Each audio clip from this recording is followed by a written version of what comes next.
తిరుమల లడ్డు కల్తీ జరిగిందన్న చంద్రబాబు ఆరోపణలపై సీబీఐ సిట్ విచారణ సాగుతుండగానే వైసీపీ నేత పని ఫ్లెక్సీలు వేశారన్నారు అంబటి రాంబాబు.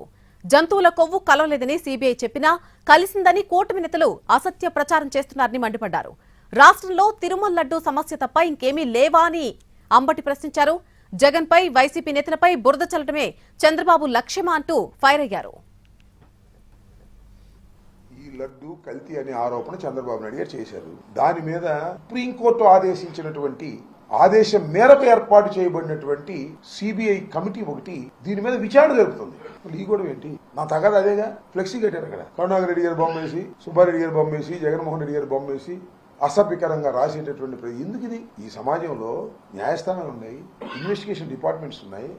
సుబ్బారెడ్డి గారు వెళ్ళి సుప్రీంకోర్టులో పిటిషన్ ఫైల్ చేస్తే సుప్రీంకోర్టు స్పందించి ఎంక్వైరీ చేయమని ఆదేశించింది. వాళ్ళు చూసుకుంటారు కదా. ఛార్జ్షీట్ ఫైల్ చేశారు కదా, దానికి మీరు ఒక్కరి భాష ఎందుకు? అంటే ఏదో ఒక విధంగా లడ్డూలో కల్తీ కలవకపోయినా కలిసినట్టే, అది కరుణాకర్ రెడ్డి గారు, సుబ్బారెడ్డి గారు, జగన్మోహన్ రెడ్డి గారు దగ్గరుండి కలిపినట్టే అనే దాన్ని ఏదో ఒక విధంగా ప్రజల మనసులో రుద్దాలనే ప్రయత్నం చేస్తే ఎందుకు రుద్దగలుగుతారు? వాస్తవాల్ని అవాస్తవాలుగా చిత్రీకరిస్తే మీరు సంతోషపడటం, అసలు లడ్డూ సమస్య తప్ప ఇంకే సమస్య లేదా రాష్ట్రంలో? అప్పన్న సుబ్బన్న అని ఒక ఆయన, జగన్మోహన్ రెడ్డి గారు పంది కొవ్వు కలిపాడంటే ఇంకొక ఆయన.